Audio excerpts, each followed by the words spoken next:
নবীজি সিজদায় পড়ে কান্না শুরু করে দিলেন সেই বদরের প্রান্তে। আমার ভাইরা কিছুক্ষণের মধ্যে প্রবল বৃষ্টি শুরু হয়ে গেল, আকাশ মেঘাচ্ছন্ন হয়ে। এই প্রবল বৃষ্টিতে উপরের পাহাড়ের সেই বালু কণাগুলি আর ছোট ছোট পাথর গড়িয়ে এসে যে জায়গাটা ভেজা স্যাঁতস্যাঁতা ছিল, আল্লাহ রব্বুল আলামিন প্লাস্টারের মতো শক্ত করে দিয়ে, এমনকি সাহাবা আজমাইন প্রশ্ন করে বললেন, ইয়া রাসূলুল্লাহ, হাবিবাল্লাহ, শুরুতেই পরাজয়ের সূচনা কিংবা শুরুতেই আমরা বিপর্যয়ের দিকে লক্ষ্য করতেছি, এমন জায়গা আমরা পেয়ে গেলাম। আবু জাহেলের কবরে আমরাও গিয়ে দেখেছি জুতা মানুষ নিক্ষেপ করে, আমার ভাইরা পাথর তুলে নিয়ে এসে কবরে নিক্ষেপ করে করতে আরো অনেক নেতাদেরকে দেখানো হয়েছে। আমার ভাইরা, আমার বন্ধুগণ, তাহলে বলুন তো আল্লাহর পক্ষ থেকে সাহায্য মুমিনদের জন্য আছে না নেই? জোরে বলেন আছে। আবু জাহেলের মৃত্যু হয়েছে ওই দিন, আল্লাহু আকবার। উতবা সাহেবের মৃত্যু হয়েছে ওই দিন, বড় বড় লিডারদের মৃত্যু হয়েছে। আপনি জিহাদের ময়দানে এক এক করে 2-3 বার আমার সামনে পড়েছেন, কিন্তু পিতা হিসাবে আপনাকে আমি তরবারি দিয়ে আঘাত করি নাই। আমার তরবারিটা আপনার কাছে কেমন করে তুলি, এজন্য তরবারি উঠাই নাই। পিতা ডাক দিয়ে বলতেছে, বেটা, তোমার বড় খুশনসিব, তোমার বড় ভাগ্য ভালো, তুমি আমাকে দেখার পর তরবারি চালাও নাই। কসম আল্লাহর, আল্লাহি বিল্লাহি তাল্লাহি, আল্লাহর কসম করে বলছি, যদি আমার তরবারি সামনে তুমি পড়তে, আমি যদি তোমারে দেখতাম তোমার গর্দান উড়িয়ে দিতাম। কারণ তুমি শয়তান তাগুতের পক্ষে আমার বিরুদ্ধে, আল্লাহর বিরুদ্ধে, রাসূলের বিরুদ্ধে লড়াই আর সংগ্রাম করার জন্য গিয়েছো, আর আমি গিয়েছি আল্লাহর পক্ষে লড়াই করার জন্য। আমার তরবারি তোমাকে ছাড় দিত না। জোরে বলা যাবে কি সুবহানাল্লাহ? মাদিনাতুল মানওয়ারায় হিজরত করে চলে আসার পর এখান থেকে নিয়ে তিনি সেই 130 মাইল রাস্তা মাত্র 313 জন সাহাবীদেরকে নিয়ে পায়ে হেঁটে, এই লম্বা পথ, কোন রাস্তা নাই, পাহাড়ের রাস্তা, লক্ষ লক্ষ হাজার হাজার পাহাড় পেরিয়ে তিনি বদরের প্রান্তে গেলেন। পক্ষান্তরে কুরাইশ কাফিরারা এসে আগেই একটা ভালো জায়গা নির্ণয় করে নিয়েছেন যুদ্ধ করার জন্য। মুসলমান ভাইরা, আমার মুসলমানরা গিয়ে একটা নিচু জায়গা, ভেজা স্যাঁতস্যাঁতা জায়গা পেয়েছেন, যেখানে পায়ের খুঁটি দিলে পা নিচের দিকে পিছলিয়ে চলে যায় পিছনের দিকে। এমনকি সাহাবা আজমাইন প্রশ্ন করে বললেন, ইয়া রাসূলুল্লাহ, হাবিবাল্লাহ, শুরুতেই পরাজয়ের সূচনা কিংবা শুরুতেই আমরা বিপর্যয়ের দিকে লক্ষ্য করতেছি, এমন জায়গা আমরা পেয়ে গেলাম যেটা যুদ্ধ করার জন্য অনুপযোগী। পক্ষান্তরে কাফের এসেছে 1000, মুসলমান সংখ্যা হলো মাত্র 313 জন। আমার ভাইরা গভীর মনোযোগ দিয়ে দেন, মুসলমান কতজন? সাহাবীরা কতজন? আল্লাহ রাসূল সহ 313 জন কাফেররা এসেছেন। আমার ভাইরা 1000, মুসলমানের মাত্র 2টা ঘোড়া, কাফেরদের ঘোড়া হলো একেবারে 300, মুসলমানের উট হলো মাত্র 70টার কাছাকাছি, কাফেরের উট হলো আমার ভাইরা এক পর্যায়ে তাদের উট হলো 700। মুসলমানের লৌহ বর্মিত পোশাকের সংখ্যাই একেবারে নাই, কাফেরদের লোহার পোশাক, লৌহ বর্মিত পোশাক, যেখানে তরবারি দিয়ে আঘাত করলে কিছুই হয় না, এমন লৌহ বর্মিত পোশাক সংখ্যা হলো 300। আল্লাহর হাবিব সাহাবা আজমাইনদেরকে যখন সাহাবারা প্রশ্ন করলেন, আল্লাহর হাবিব বললেন, ধৈর্য ধারণ করো, আল্লাহর পক্ষ থেকে নসরত, সাহায্য আসলে এগুলি কিছুই না, এই জায়গায় আমাদের জন্য আল্লাহ কল্যাণ বানায় দিতে পারেন। জোরে বলুন সুবহানাল্লাহ। নবীজি সিজদায় পড়ে কান্না শুরু করে দিলেন সেই বদরের প্রান্তে। আমার ভাইরা কিছুক্ষণের মধ্যে প্রবল বৃষ্টি শুরু হয়ে গেল, আকাশ মেঘাচ্ছন্ন হয়ে। এই প্রবল বৃষ্টিতে উপরের পাহাড়ের সেই বালু কণাগুলি আর ছোট ছোট পাথর গড়িয়ে এসে যে জায়গাটা ভেজা স্যাঁতস্যাঁতা ছিল, আল্লাহ রব্বুল আলামিন প্লাস্টারের মতো শক্ত করে দিয়ে মুসলমানদেরকে সাহায্য শুরু করে দিলেন। জোরে বলা যাবে কি সুবহানাল্লাহ? যুদ্ধ শুরু হয়ে গেল। আল্লাহর হাবিব সিজদায় পড়ে কাঁদতেছেন। কোথায় 1000, কোথায় 313 জন, কোথায় মুসলমানদের অবস্থান আর কোথায় তাদের অবস্থান? আমার ভাইরা, যুদ্ধ শুরু হয়ে গেল। আল্লাহ রাব্বুল আলামিন কোরআনে কারীমের ভিতরে জানায় দিচ্ছেন, আল্লাহ বলেন, ইদ তাকুলু লিল মুমিনিনা আলাই ইয়াখফিয়াকুম আইয়ুমিদ্দাকুম রাব্বুকুম বিসালাসাতি আলাফিম মিনাল মালাইকাতি মুরসালিন।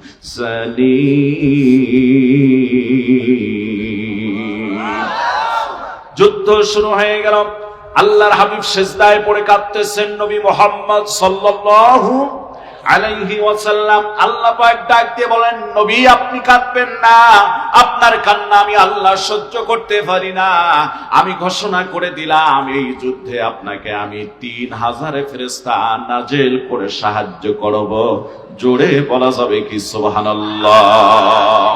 এ কথাই আল্লাহ পাক বলেন, নবী গো স্মরণ করুন সেকালের কথা যখন আপনি বদরের সাহাবীদেরকে, বদরের মুমিনদেরকে বলেছিলেন, এটা কি তোমাদের জন্য যথেষ্ট নয় যে আল্লাহ সুবহানাহু ওয়া তাআলা 3000 ফেরেশতা নাযিল করে তোমাদেরকে সাহায্য করবেন? আমার ভাইরা, এই যুদ্ধে মুসলমানের সংখ্যা মাত্র 313 জন, তার ভিতরে 14 জন সাহাবা আজমাইন শহীদ হয়ে গেলেন। শুহাদা আজমাইন হলেন 14 জন, আর কাফেরের অসংখ্য লিডার, অসংখ্য লোক জাহান্নামে চলে গিয়েছেন। সুবহানাল্লাহ বলেন। আবু জাহেলের মৃত্যু হয়েছে ওই দিন, আল্লাহু আকবার। উতবা সাহেবের মৃত্যু হয়েছে ওই দিন, বড় বড় লিডারদের মৃত্যু হয়েছে। আবু জাহেলের কবরে আমরাও গিয়ে দেখেছি জুতা মানুষ নিক্ষেপ করে, আমার ভাইরা পাথর তুলে নিয়ে এসে কবরে নিক্ষেপ করে। গর্তে আরো অনেক নেতাদেরকে রাখানো হয়েছে। আমার ভাইরা, আমার বন্ধুগণ, তাহলে বলুন তো আল্লাহর পক্ষ থেকে সাহায্য মুমিনদের জন্য আছে না নেই? জোরে বলেন আছে।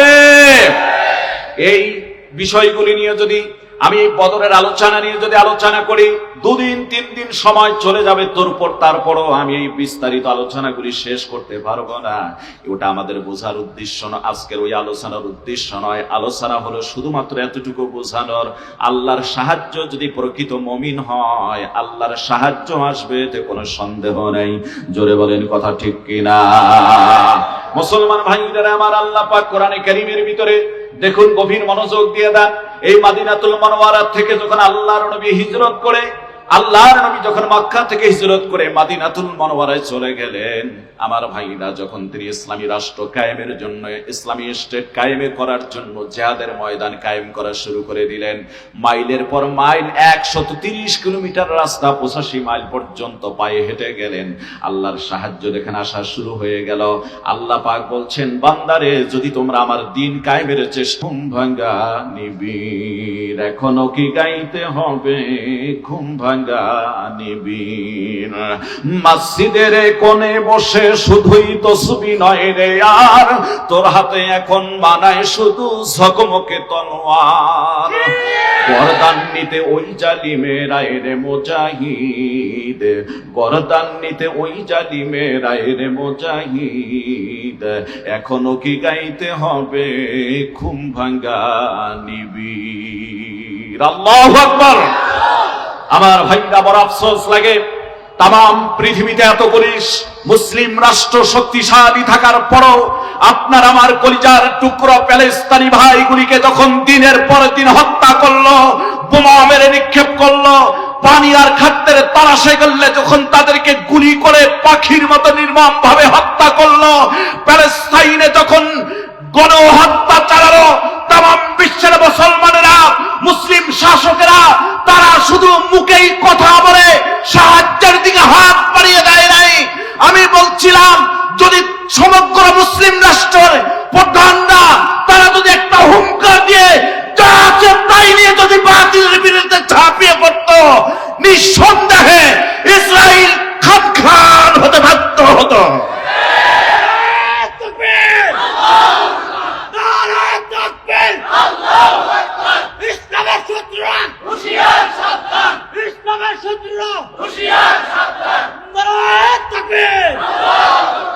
সুতরাং আমরা বলতে চাই, আমার ভাইরা, আমরা সেই খালিদ এবং অলিদের মতো ইমানদার সামনে শাসক দেখতে চাই। কথা বলেন ঠিক কিনা? যার কলিজায় থাকবে আল্লাহর ভয়, যার সিনায় থাকবে কোরআন, যার চেতনা থাকবে কোরআন সুন্নাহর আলো, এই সমস্ত ব্যক্তিগুলিকে আমরা দেখতে চাই। আল্লাহ যেন কবুল করে নেয়, বলুন না আমিন।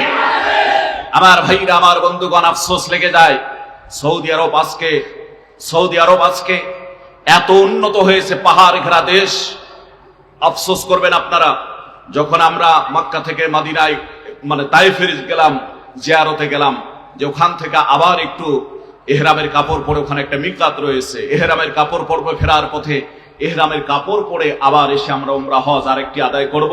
তো ড্রাইভারকে, পাকিস্তানি ড্রাইভার, ওনাকে বললাম যে আপনি সোজা রাস্তায় যাবেন, হাম सीधी रास्ते में जाएंगे, सीधी राह में जाएंगे और वापस आने के वक्त यानी उतराएंगे जब तो জাবাল से उतराएंगे, জাবাল से আমরা নামবো, পাহাড় থেকে নামবো।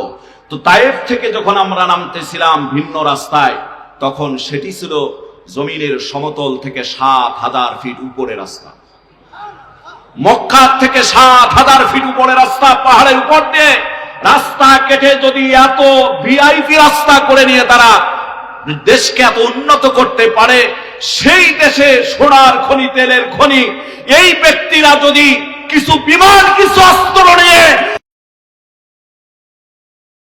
মাত্র ৮০ লক্ষ ইহুদি অস্তিত্ব খুঁজে পাওয়া যেত না, যেত না। কিন্তু সব নাসের পুতুল, মার্কিনের নাসের পুতুলে পরিণত হয়েছে। আল্লাহ তাআলা বলছেন, ফাইন তাবু আকামুস সালাতা ওয়া আতুজ যাকাতা ফাইখওয়ানুকুম ফিদ্দিন। যদি তোমরা তওবা করো, অর্থাৎ আল্লাহর বক্তব্য হচ্ছে যদি তওবা করো কুফর শিরিক থেকে, আর নামাজ কায়েম করো, যাকাত আদায় করো, ফাইখওয়ানুকুম ফিদ্দিন, যারা তওবা করবে শিরিক কুফর থেকে, নামাজ কায়েম করবে, যাকাত আদায় করবে, আল্লাহ বলেন ফাইখওয়ানুকুম ফিদ্দিন, তারা হচ্ছে তোমাদের ভাই। জোরে বলুন না সুবহানাল্লাহ। আমরা আমাদের রক্তের সম্পর্ক দেখি, আমাদের আপন ভাই, চাচতো ভাই, জ্যাঠাতো ভাই, ফুফাতো ভাই, খালতো ভাই, মামাতো ভাই, এরপর তালতো ভাই, অনেক ভাই আছে, কথা কয় না কেন? এগুলি আত্মীয়তার সম্পর্কের ভাই, এগুলি কেউ রক্তের ভাই। কিন্তু প্রকৃত পক্ষে আল্লাহর বক্তব্য হচ্ছে তোমাদের দ্বীনি ভাই সে যে কি করবে, যে হচ্ছে কুফর শিরিক থেকে তওবা করবে, জীবনে কুফর শিরিক করবে না, নামাজ কায়েম করবে, যাকাত আদায় করবে। আল্লাহ বলেন ফাইখওয়ানুকুম ফিদ্দিন, তারা হচ্ছে তোমাদের দ্বীনি ভাই। জোরে বলুন না আল্লাহু আকবার। আমি মনে করি এখানে যারা এসেছেন আমাদের দ্বীনি ভাই, ঠিক কি কথা? এবং দ্বীনি ভাইয়ের সম্পর্ক রক্তের সম্পর্কের চেয়েও অনেক বেশি। সুবহানাল্লাহ বলেন। কারণ রক্তের সম্পর্ক শুধু রক্ত নিয়ে হয়, আর দ্বীনি সম্পর্কটা সরাসরি আল্লাহ রসুল পর্যন্ত পৌঁছে যায়। কথা বলেন না কেন, ঠিক কিনা? রক্তের সম্পর্ক শুধু আত্মীয়তা কিংবা রক্তের সাথেই শেষ, আর দ্বীনি সম্পর্ক সরাসরি আল্লাহ পর্যন্ত পৌঁছে যায়। কোথায় যায়? আরো জোরে বলেন, কোথায় যায়? আল্লাহ পর্যন্ত পৌঁছে যায়। এর একটা বাস্তব উদাহরণ দিয়েই আলোচনা শুরু করতে যাচ্ছি। সম্মানিত ভাইরা, কোন এক যুদ্ধে বাবা চলে গেছে মুসলমানদের পক্ষে যুদ্ধ করার জন্য, আর ছেলে চলে গিয়েছে তাগুত কাফিরের পক্ষে যুদ্ধ করার জন্য। অনেক নবীদের সন্তানও তো বেঈমান ছিল, কথা বলেন না কেন? নূহ আলাইহিস সালামের সন্তানই তো ঈমান গ্রহণ করেনি, কথা বলেন না কেন? তো হতেই পারে তো এটা স্বাভাবিক, বাবা ইসলামের পক্ষে, সন্তান কুফরের পক্ষে, কথা কয় না? আমার ভাইরা যুদ্ধে চলে গিয়েছে, যুদ্ধ চলছে তুমুল আকারে, সন্তানের সামনে বাবা পড়েছে, সন্তান বাবাকে দেখেছে কিন্তু বাবা সন্তানকে দেখে নেই। ফিরে এসে সন্তান ওই গল্প করতেছে, আব্বা আপনি জিহাদের ময়দানে এক এক করে ২-৩ বার আমার সামনে পড়েছেন, কিন্তু পিতা হিসাবে আপনাকে আমি তরবারি দিয়ে আঘাত করি নাই, আমার তরবারিটা আপনার কাছে কেমন করে তুলি, এজন্য তরবারি উঠাই নাই। পিতা ডাক দিয়ে বলতেছে, বেটা তোমার বড় খুশনসিব, তোমার বড় ভাগ্য ভালো, তুমি আমাকে দেখার পর তরবারি চালাও নাই। কসম আল্লাহর, আল্লাহি বিল্লাহি তাল্লাহি, আল্লাহর কসম করে বলছি, যদি আমার তরবারি সামনে তুমি পড়তে, আমি যদি তোমারে দেখতাম তোমার গর্দান উড়িয়ে দিতাম। কারণ তুমি শয়তান তাগুতের পক্ষে, আমার বিরুদ্ধে, আল্লাহর বিরুদ্ধে, রাসূলের বিরুদ্ধে লড়াই আর সংগ্রাম করার জন্য গিয়েছো, আর আমি গিয়েছি আল্লাহর পক্ষে লড়াই করার জন্য। আমার তরবারি তোমাকে ছাড় দিত না। জোরে বলা যাবে কি সুবহানাল্লাহ? এবার আপনাদের কাছে প্রশ্ন করি, দ্বীনি সম্পর্ক বেশি হলো নাকি রক্তের সম্পর্ক বেশি? দলিল পেয়েছেন তো? এই জন্য দ্বীনি সম্পর্কটাকে সবসময় বেশি ভালোবাসবেন। আল্লাহ যেন কবুল করে নেয়, বলুন আমিন। আর রাসূলে বলেন আমিন। সম্মানিত ভাইরা, যতটুকু কথা বলবো খুবই গভীর মনোযোগ দিবেন। আমি অত্যন্ত অল্প সময়ের ভিতরে কোরআনে কারীম থেকে কিছু কথা আপনাদের মাঝে পেশ করব। আল্লাহ সুবহানাহু তাআলা কোরআনে কারীমের এই আয়াতের ভিতরে জানাই দিচ্ছেন, আল্লাহ বলেন ফাইন তাবু أقاموا الصلاة وآتوا الزكاة فإخوانكم في الدين আল্লাহ পাক বলেন যারা কুফর এবং শিরিক থেকে তওবা করলো আর কুফর শিরিক করবে না, নামাজ কায়েম করলো কিংবা নামাজ কায়েমের চেষ্টা করলো, আর সে কি করলো, যাকাত আদায় করলো, আল্লাহ বলেন ফাইখওয়ানুকুম ফিদ্দিন, তারা হচ্ছে তোমাদের দ্বীনি ভাই। জোরে বলা যাবে কি সুবহানাল্লাহ। আল্লাহ আল্লাহ ডাকরে বান্দা, আল্লাহ আল্লাহ ডাক,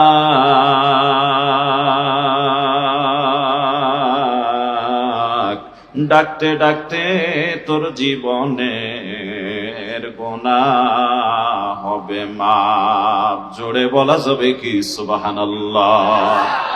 একদিন তোর সোনার শরীর থাকবে না রে হায়, মাটির দেহ মাটির সাথে মিশবে রে ধুলায়। কোরআনে কারীমের এবং হাদিস শরীফ থেকে আলোচনা শুনে আল্লাহর পথে নিজেদের জীবনগুলি পরিচালিত করব। আল্লাহ সুবহানাহু ওয়া তাআলা কোরআনে কারীমের অন্য আয়াতের ভিতরে আমাদেরকে জানায় দিচ্ছেন। তাহলে এই আয়াতের বক্তব্য হলো, দাবি হলো, তওবা করা লাগবে, কুফর শিরিক জীবনে করা যাবে না। জোরে বলেন ঠিক কিনা? আমরা মুসলমান শিরিক কুফর করব? জোরে বলেন করব? শিরিক কুফর করব না। নামাজ সমাজে কায়েম নাই, নামাজ কায়েমের সংগ্রাম করব। জোরে বলেন কথা ঠিক কিনা? নামাজ আমরা পড়ি, কিন্তু আল্লাহ বলছেন তোমরা নামাজ কায়েম করো। নামাজ আজকে কায়েম নাই। বলতে পারেন হুজুরে নামাজ তাহলে কায়েম হলে কেমনটা হবে? নামাজ যদি কায়েম হয়ে যায়, ডিসি সাহেব তার স্টাফদেরকে নিয়ে ডিসি অফিসে নামাজ আদায় করবেন। আমার ভাইরা এসপি সাহেব তার স্টাফদেরকে নিয়ে এসপি অফিসে নামাজ আদায় করবেন। প্রত্যেকটি থানার ওসি সাহেব তার কর্মচারীদেরকে নিয়ে, তার প্রশাসনের লোকদেরকে নিয়ে সেখানে নামাজ আদায় করবেন। সেক্রেটারিয়েট সবগুলি আমার ভাইরা সবগুলি সেখানে, সেক্রেটারিয়েট যারা রয়েছেন তার মানে সচিবালয়ে সচিবরা সবাই মিলে একসঙ্গে নামাজ আদায় করবেন। প্রত্যেকটি জায়গায় নামাজ আদায় হয়ে যাবে। আদান হয়ে গেলে অল্প সময়ের জন্য সবকিছু ব্রেক হয়ে গিয়ে নামাজ আদায় হবে।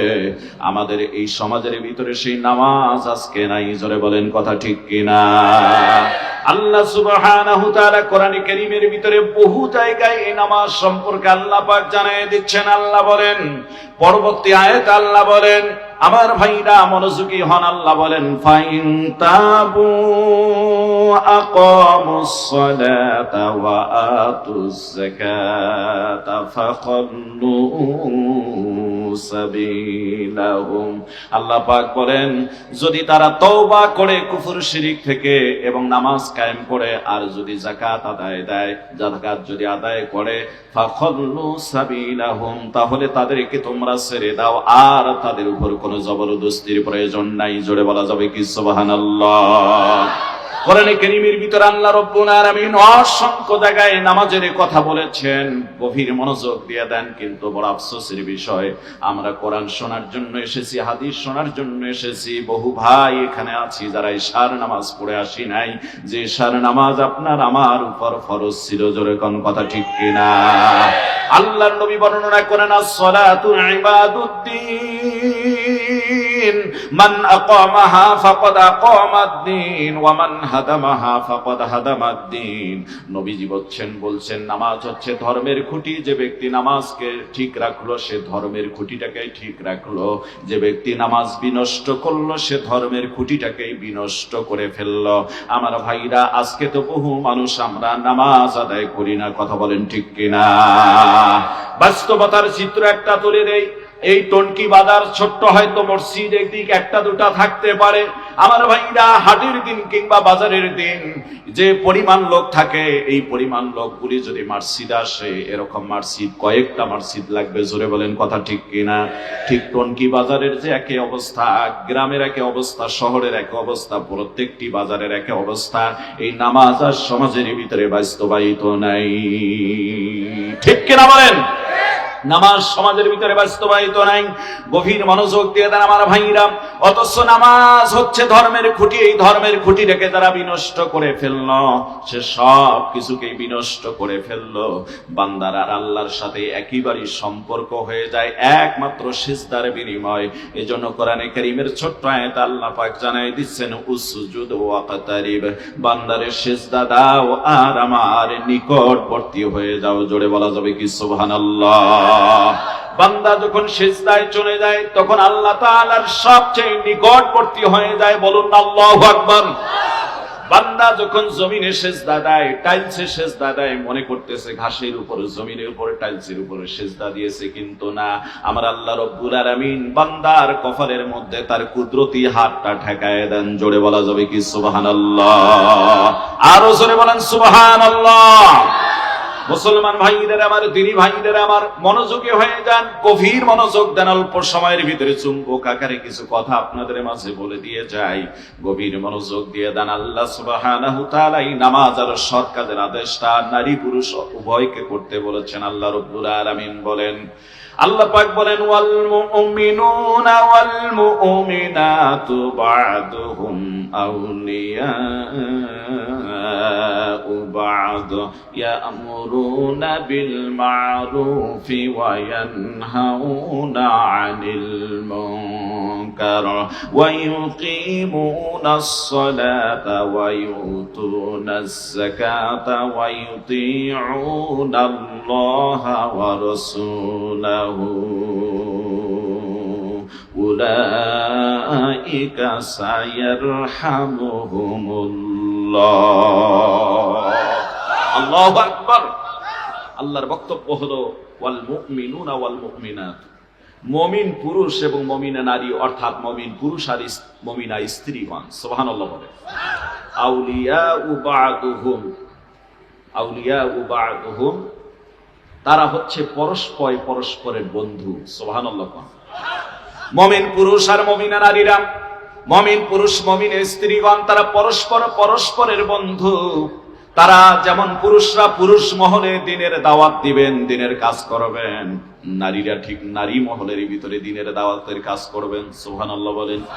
এমনকি মাহারাম পুরুষ যারা রয়েছেন, যার সঙ্গে দেখা সাক্ষাৎ করা যায়, বাবা, ভাই, চাচা, এরপর আমার ভাইরা, দাদা, আপন, নানা, এদেরকেও ওই নারী হয়েও দিনের দাওয়াতি কাজ করতে পারবেন। জোরে বলা যাবে কি সুবহানাল্লাহ। সম্মানিত দিনী ভাইরা, এজন্য আপনাদের কাছে বিনীত অনুরোধ করব, বাকি জিন্দেগিটা যাতে সঠিক পথে গড়ে তোলা যায়, একটু চেষ্টা করবেন। 5 ওয়াক্ত নামাজ ছেড়ে দিবেন না। আল্লাহ যেন আমাদেরকে তৌফিক দান করে। বলুন আমিন। নবীজির হাদিস এসেছে, কানা রাসূলুল্লাহ সাল্লাল্লাহু আলাইহি ওয়াসাল্লাম ইযা হাযাবাহু আমরুন বা'দা ইলাস সালাহ, নবীজির যখন কোনো সমস্যা পেশ আসতো, কোনো হাজত চলে আসতো, আল্লাহর হাবিব সাল্লাল্লাহু আলাইহি ওয়াসাল্লাম নবী হওয়ার পরও তিনি নামাজে দাঁড়িয়ে যেতেন। জোরে বলুন সুবহানাল্লাহ। সেই নামাজ আজ আমাদের নেই। কথা কয় না কেন? সেই নামাজ আমাদের আজকে নেই। আল্লাহ রাব্বুল আলামিন অসংখ্য আয়াতের ভিতরে নামাজের কথা বলেছেন। আমার ভাইরা, খুব সংক্ষেপে আর দুটি আয়াতের কথা বলে আমার কাঙ্ক্ষিত যে কথা আমার বলার দরকার সেদিকে চলে যাচ্ছি। মনোযোগী হয়ে যান। আল্লাহ সূরাতুল মুসাম্মিলের ভিতরে জানায় দিচ্ছেন, আল্লাহ বলেন, ওয়াকিমুস সালাতা ওয়া আতুস যাকাতা ওয়া মা তুকদ্দিমু লিআনফুসিকুম মিন খায়রিন তাজিদুহু ইনদাল্লাহ। বলুন আল্লাহু আকবার। আল্লাহ বলেন, যারা নামাজ কায়েম করে, যাকাত আদায় করে এবং এই পার্থিব জগতে কল্যাণার্থে যে ভালো কাজগুলি তারা করে, তাজিদুহু ইনদাল্লাহ, তারা তাদের এই কল্যাণময় কাজ সবটুকুর বদলা, সবটুকুর বিনিময় মহান আল্লাহ তাআলার কাছে পাবে। জোরে বলুন সুবহানাল্লাহ। সুবহানাল্লাহ বলেন।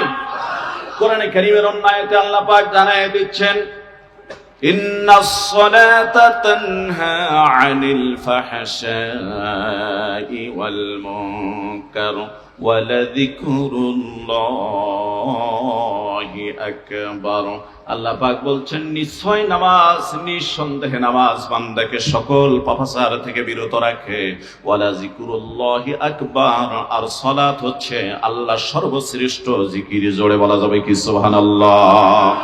আমার মায়েরা, পর্দার আড়ালে যারা রয়েছেন, আজকের এই মাহফিলটা মহিলা মাদ্রাসার উদ্যোগে একটা বক্তা যদি অন্তত 1.5 ঘন্টা সময় না পায়, কতটুকু কথা বলতে পারবে? আমি তো সেদিকেও যাব না, যতটুকু কিসমত আছে অতটুকুই বলবো। আমার ভাইরা, আমার বন্ধুগণ, গভীর মনোযোগী হয়ে যান, যে কথাটা আমি বলতে চাই। পর্দার আড়ালে মায়েরা, আজকের এই মহিলা মাদ্রাসা দারুস সালাম মহিলা কওমি মাদ্রাসা, এই মাদ্রাসাগুলি থেকে নিঃসন্দেহে আল্লাহর প্রিয় বান্দি তৈরি হয়, আল্লাহওয়ালা তৈরি হয়, আলেমা হয়, হাফেজা হয়, মুফতি হয়, মুহাদ্দিস কারিয়া হয়। এই মাদ্রাসা গুলির দিকেও আপনারা খুব খেয়াল রাখবেন। আর সন্তান দিবেন। আল্লাহর নবী বর্ণনা করেন, আদ-দুনিয়া মাতাঈদ দুনিয়া আল মারআতুস সালিহা। নবীজি বলছেন দুনিয়াটা একটা সম্পদ। সুবহানাল্লাহ। দুনিয়ার সম্পদ, এই সম্পদের ভিতরে অনেকগুলি সম্পদ রয়েছে। এই দুনিয়ার ভিতরে অসংখ্য সম্পদের ভিতরে শ্রেষ্ঠ সম্পদ হলো ওয়া খায়রু মাতাঈদ দুনিয়া আল মারআতুস সালিহা। একটা নেককার, দিনদার, পরহেজগার নারী, আল্লাহওয়ালা নারী হচ্ছে দুনিয়ার শ্রেষ্ঠ সম্পদ। জোরে বলা যাবে কি সুবহানাল্লাহ। আমার ভাইরা, বলুন তো, মাদ্রাসাগুলির ভিতরে থেকে পর্দা করে সত্য কথা বলে, কোরআন শেখে, হাদিস শেখে, তারা মাসলা মাসাইল শেখে, তারা আল্লাহওয়ালা হয়, নিঃসন্দেহে এখানে শ্রেষ্ঠ নারী তৈরি হয়। ঠিক কিনা বলি? এজন্য সন্তান দেবেন, বাচ্চাগুলিকে পড়াবেন।